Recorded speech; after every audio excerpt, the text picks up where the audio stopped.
જય માતાજી મહાદેવ રામ રામ ડાયરા કેમ છો બધા મજામાં જશે કામકાજમાં ભાઈ આજ શેણામાં છાંટવાની છે આપણે દવા ફ્લાવરિંગની તો આપણે ભાઈ ફ્લાવરિંગમાં ભાઈ આપણે દવા છાંટવાની છે ગોળ અને દૂધ ગાયનું તો મિત્રો જો આપણે દૂધ આમાં ભરી લીધું છે આપણે ડોલમાં તો જો મિત્રો આપણે ડોયો થાય છે ગોળનો દૂધ જય માતાજી મહાદેવ રામ રામ ડાયરા કેમ છો બધા મજામાં જશે કારણ કે આપણા બ્લોગ જોતા હોય મજામાં જ હોય તો જો મિત્રો ઓટામાં કરી દીધો છે બ્લોગ ચાલુ તો ઓટામાં ભાઈ વાગી ગયા છે 8:30 તો 8:30 વાગ્યા છે ને ભાઈ કરી દીધો છે બ્લોગ ચાલુ ને ભાઈ આપણે આ કામકાજમાં ભાઈ આપણે શેણામાં હવે જો મિત્રો ફ્લાવરિંગ થઈ ગયું છે ચાલુ જો તો ભાઈ આપણે જો ફ્લાવરિંગ થવા માંડ્યું છે જો જોરદાર ફૂલ ઉગડે ભાઈ હવે મિત્રો તો મિત્રો આપણે કામકાજમાં ભાઈ આજ શેણામાં છાંટવાની છે આપણે દવા ફ્લાવરિંગની તો આપણે ભાઈ ફ્લાવરિંગમાં ભાઈ આપણે દવા છાંટવાની છે ગોળ અને દૂધ ગાયનું દૂધ અને ગોળ તો એ આપણે બેયનું મિક્સ કરી દઈએ અને આપણે છાંટવાનું છે તો આપણે તમને આગળ બધી પ્રોસેસ બતાવીએ આગળ તો કન્ટિન્યુ બ્લોગમાં રહેજો તો મિત્રો આપણે બધું મટીરિયલ આવી ગયું છે ગાયનું દૂધ અને ગોળ ને તો જોવો ભાઈ આમાં છે ભાઈ દૂધ ને આમાં ભાઈ આમાં છે ભાઈ થોડુંક દૂધ ને ગોળ ભાઈ આપણે આમાં આવ્યું છે તો હવે આપણે આનું કરી નાખીએ ડોયો બધાનો તો મિત્રો જો આપણે દૂધ આમાં ભરી લીધું છે આપણે ડોલમાં તો હવે આપણે ગોળનો દૂધનો બેયનો કરવાનો છે ડોયો તો આપણે ભાઈ પપ્પે ભાઈ દૂધ 250 ml નાખવાનું ને ગળ છે એ 100 ગ્રામ નાખવાનું ભાઈ પપ્પે પછી આપણે જેટલા પોપ થાય એ પ્રમાણે આપણે એનો ડોયો કરી નાખવાનો દૂધનો અને ગોળનો તો આપણે જો દૂધ ડોલમાં નાખી દીધું છે તો હવે આપણે આમાં છે ગળ જો ભાઈ આમાં છે ગળ તો ગળ છે એ આપણે આમાં બેયનો ડોયો કરી નાખવાનો છે પપ્પે દૂધ 250 ml ને 100 ગ્રામ ગળ પપ્પે ભાઈ માપશે ને ગાયનું દૂધ હોવું જોઈએ ભાઈ ભેંસનું ન હાલે આમાં ગાયનું દૂધ ને ગોળ એ બે વસ્તુ હોવું જોઈએ તો હાલો આપણે આનો કરી નાખીએ ગોળનો દૂધનો ડોયો ભાઈ તો આપણે જેટલા પોપનું હતું એ પ્રમાણે દૂધ નાખી દીધું ને ગળ આપણે માપનો છે તો એ પ્રમાણે આપણે કરી નાખીએ ડોયો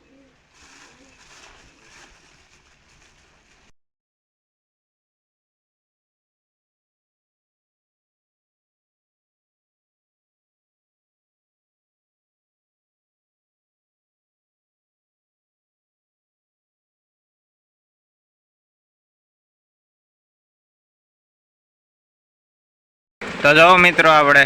ડોયો થાય છે ગળનો દૂધનો તો જો ભાઈ આપણે ગળ ઓગાળવાનું આમાં ચાલુ છે ગળ બધા આપણે નાખી દીધો આમાં ખાંગડાનું હોય ભાઈ ઓગાળવા પડે તો જો મારો પા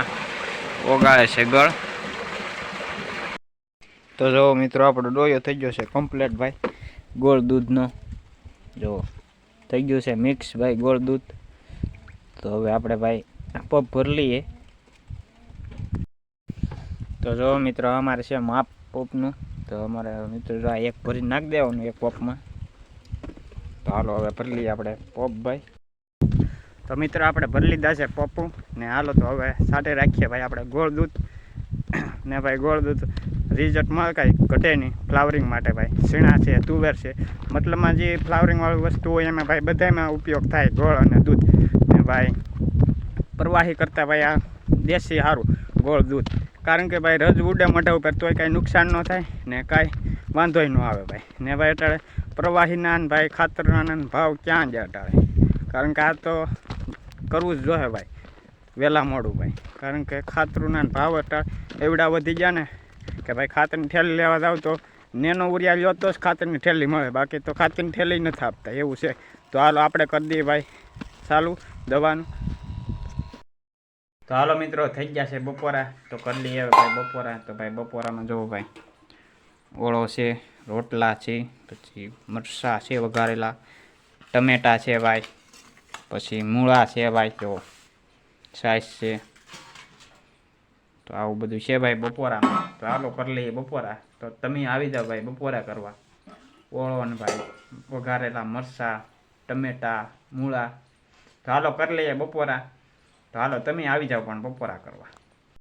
તો ફાઇનલી મિત્રો આપણે ગોળ દૂધ છટાઈ ગયું છે શીણામાં તો જોવો નાહી ધોઈને બેઠા છે ભાઈ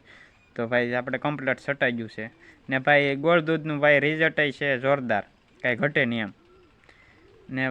વગર પૈસાનું ભાઈ. જો આપણે એકાદી ગા તો હોય જ ભાઈ, તો આપણે ગાનું દૂધ જોઈએ ને ગોળ જોઈએ તો ભાઈ એમાં લાંબો ખર્ચોય નથી ને પાછું રિઝલ્ટ આપણને જોરદાર મળે ભાઈ ફ્લાવરિંગ માટે. તો ભાઈ આ ગમે એ પાકમાં હાલે, મતલબમાં જે ફ્લાવરિંગવાળું હોય થાલ એ પાકમાં ગમે એમાં હાલે ગોળ દૂધ, કારણ કે આ ગોળ દૂધ છે એ ફ્લાવરિંગનું કામ કરે ભાઈ, ફ્લાવરિંગનું જોરદાર એમાં રિઝલ્ટ છે એમ. તો આપણે સટાઈ ગયું છે કમ્પ્લેટ ને ભાઈ આ ભાઈ આ રહ્યું એ ભાઈ વહેલા મોડું તો કરવું જ જોશે, કારણ કે આજની તો કાલ આવવું જ પડશે દેશી ઉપર. તો કારણ કે ભાઈ રાસાયણિકથી તો ભાઈ જમીને પતી જાય, કારણ કે બેક્ટેરિયા ને એવું બધું ભાઈ હોય આપણે રાસાયણિક નાખીએ તો મરી જાય, તો એમાં પછી થાલ ભાઈ કાંઈ થાય નહીં, છોડવા થાય પણ એમાં પછી કાંઈ જોઈએ એવો ઉતારો આપણને મળે નહીં પાછો. તો આપણે ભાઈ આજની તો કાલ આપણે કરવું તો જોહે જ ભાઈ. તો આપણે જોરદાર છે ભાઈ દૂધ ગોળનું તો રિઝલ્ટ આપણે ભાઈ 2 વર્ષથી છાંટીએ છીએ એટલે આપણને ખબર છે, કારણ કે એનું રિઝલ્ટ મળે જોરદાર ભાઈ, કાંઈ ઘટે નહીં. ને આ દૂધ ગોળ ભાઈ છાંટા જેવું છે ભાઈ. ને ભાઈ જો આપણને મોઢા ઉપર કે રજ ઉડે તોય કાંઈ આપણને નુકસાન ન થાય ભાઈ, ને કાંઈ ઉપાધિ ન રહે ગમે એમ ઉડે તોય. ને ભાઈ પ્રવાહી હોય તો આપણે ધ્યાન રાખવું પડે, મોઢા ઉપર ઉડે નહીં, મોઢામાં જાય નહીં, એ બધું આપણે ધ્યાન રાખવું પડે, હાથું ભાઈ હરખા ધોવા પડે ને એવું બધું કરવું પડે. તો આમાં ભાઈ દૂધ ગોળમાં ભાઈ એ કાંઈ ઉપાધિ રહેતી નથી,